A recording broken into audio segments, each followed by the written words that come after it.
So he drove out the man, and he placed cherubs at the east of the Garden of Eden, and the flame of a sword which turned every way, to guard the way to the tree of life. The man knew Eve his wife. She conceived and gave birth to Cain, and said, I have gotten a man with Yahweh's help. Again she gave birth to Cain's brother, Abel. Abel was a keeper of sheep, but Cain was a tiller of the ground. As time passed, it happened that Cain brought an offering to Yahweh from the fruit of the ground. Abel also brought some of the firstborn of his flock and of its fat. Yahweh respected Abel and his offering, but he didn't respect Cain and his offering. Cain was very angry, and the expression on his face fell. Yahweh said to Cain, Why are you angry? Why has the expression of your face fallen? If you do well, will it not be lifted up? If you don't do well, sin crouches at the door. Its desire is for you, but you are to rule over it. Cain said to Abel, his brother, Let's go into the field. It happened when they were in the field that Cain rose up against Abel, his brother, and killed him. Yahweh said to Cain, Where is Abel, your brother? He said, I don't know. Am I my brother's keeper? Yahweh said, What have you done? The voice of your brother's blood cries to me from the ground. Now you are cursed because of the ground, which has opened its mouth to receive your brother's blood from your hand. From now on, when you till the ground, it won't yield its strength to you. You shall be a fugitive and a wanderer in the earth. Cain said to Yahweh, My punishment is greater than I can bear. Behold, you have driven me out this day from the surface of the ground. I will be hidden from your face, and I will be a fugitive and a wanderer in the earth. It will happen that whoever finds me will kill me. Yahweh said to him, Therefore whoever slays Cain, vengeance will be taken on him sevenfold. Yahweh appointed a sign for Cain, lest any finding him should strike him. Cain went out from Yahweh's presence and lived in the land of Nod, east of Eden. Cain knew his wife. She conceived and gave birth to Enoch. He built a city and called the name of the city after the name of his son, Enoch. To Enoch was born Irad. Irad became the father of Mehujael. Mehujael became the father of Methushael. Methushael became the father of Lamech. Lamech took 2 wives. The name of the one was Ada, and the name of the other, Zillah. Ada gave birth to Jubal, who was the father of those who dwell in tents and have livestock. His brother's name was Jubal, who was the father of all who handle the harp and pipe. Zillah also gave birth to Tubal-Cain, the forger of every cutting instrument of brass and iron. Tubal-Cain's sister was Naamah. Lamech said to his wives Ada and Zillah, Hear my voice. Ye wives of Lamech, listen to my speech, for I have slain a man for wounding me, a young man for bruising me. If Cain will be avenged 7 times, truly Lamech 7 times. Adam knew his wife again. She gave birth to a son, and named him Seth, for God has appointed me another child instead of Abel, for Cain killed him. There was also born a son to Seth, and he named him Enoch. Then men began to call on Yahweh's name. This is the book of the generations of Adam. In the day that God created man, he made him in God's likeness.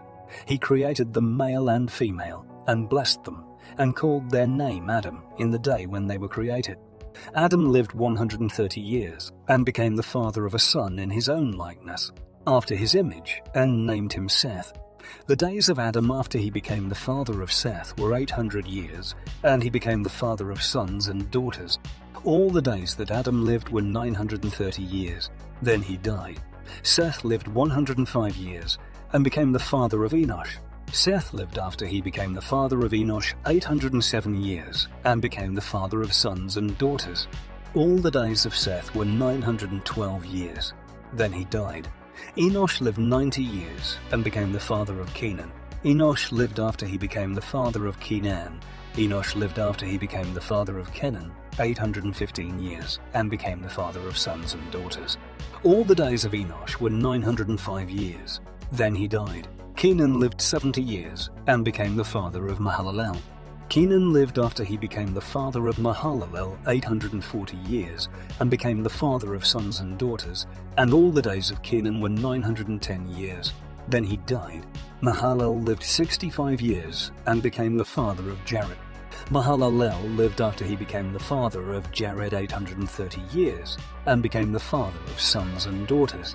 All the days of Mahalalel were 895 years. Then he died.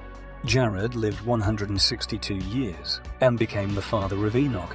Jared lived after he became the father of Enoch 800 years and became the father of sons and daughters. All the days of Jared were 962 years. Then he died.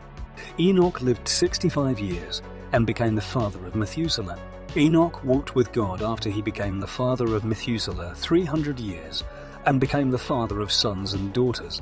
All the days of Enoch were 365 years. Enoch walked with God, and he was not, for God took him. Methuselah lived 187 years and became the father of Lamech. Methuselah lived after he became the father of Lamech 782 years and became the father of sons and daughters. All the days of Methuselah were 969 years. Then he died. Lamech lived 182 years and became the father of a son, and he named him Noah, saying, "This same will comfort us in our work and in the toil of our hands, because of the ground which Yahweh has cursed." Lamech lived after he became the father of Noah 595 years, and became the father of sons and daughters. All the days of Lamech were 777 years. Then he died. Noah was 500 years old, and Noah became the father of Shem, Ham, and Japheth. It happened, when men began to multiply on the surface of the ground, and daughters were born to them, 6 that God's sons saw that men's daughters were beautiful, and they took for themselves wives of all that they chose. Yahweh said, "My spirit will not strive with man forever, because he also is flesh. Yet will his days be 120 years. The Nephilim were in the earth in those days, and also after that, when God's sons came into men's daughters, they bore children to them. Those were the mighty men who were of old, men of renown. Yahweh saw that the wickedness of man was great in the earth, and that every imagination of the thoughts of his heart was only evil continually. Yahweh was sorry that he had made man on the earth, and it grieved him in his heart. Yahweh said, "I will destroy man whom I have created from the surface of the ground, man, along with animals, creeping things, and birds of the sky, for I am sorry that I have made them." But Noah found favor in Yahweh's eyes.